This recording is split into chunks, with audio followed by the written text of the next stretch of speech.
স্বাগতম জানাচ্ছি আমি আব্দুর রহিম। যুক্ত করেছি আমন মৌসুমের যে কৃষকের মন ভরা হাসি, সেই দৃশ্যটুকু আপনাদেরকে তুলে ধরার জন্য সাথে থাকুন। বর্তমান আমন মৌসুমে দেশে বেশিরভাগ অঞ্চলে দেখা যাচ্ছে বাম্পার ধান উৎপাদন। মাঠ জুড়ে সোনালী ধানের হাসি, আর সেই হাসি লেগেছে কৃষকের মুখেও।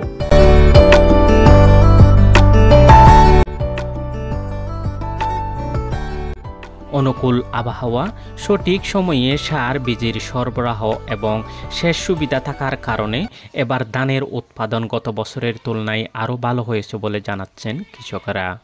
এবছর আল্লাহ দিলি বেহা দিছে হয়ে না সত্যকে সম্মুখীন বালা সুন্দর। কৃষকরা বলেন, এবার আল্লাহর রহমতে আমাদের ধানটা খুব ভালো হয়েছে, ফলনও ভালো, আর বাজারজাতটাও যদি ঠিক থাকে তাহলে আমরা লাভ করতে পারবো। এদিকে কৃষকের সংকট মোকাবেলায় অনেক কৃষক ব্যবহার করছেন আধুনিক হারভেস্টার মেশিন, যা সময় ও শ্রম দুটোই কমাচ্ছে।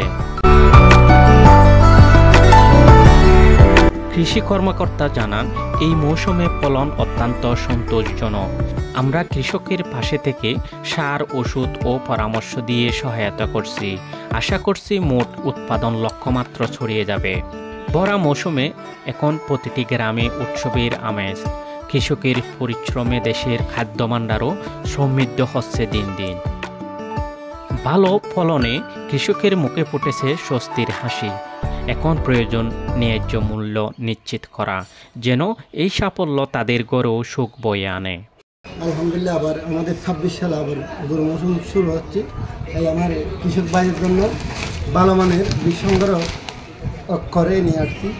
কৃষক ভাইদের জন্য আমি ভালো বীজ হাতে দিতে পারি, তার জন্য আমি আগে থেকেই এটা ডিসিশন নিয়ে রাখি। কারণ কৃষক যদি বীজ ভালো দিতে না পারলে ওই কৃষক কখনো আপনার এই ফলন ভালো পাবে না। আমাদের ফসলের যত ধরনের রোগবালাই হয় আমরা সমস্ত সমাধান দিয়ে থাকি। হয়তো কোনো কৃষক বা কোনো কারণে ওটা বা রোগ না বুঝে আমরা ওইটা মাঠে গিয়ে কৃষকের সাথে সাথে আমরা জমি দেখে বা ক্ষেত দেখে আমরা ওইসব সমস্যা সমাধান করে দেওয়ার চেষ্টা করি। শাসন মাঝে দান বেশ হই। আচ্ছা, এবছর আল্লাহ দিলি বেহা দিছে হয়ে না সত্যকে সম্মুখীন। বছর বহুত ভালো হয়ে। Abdur Rahim, news desk, Cox's Bazar.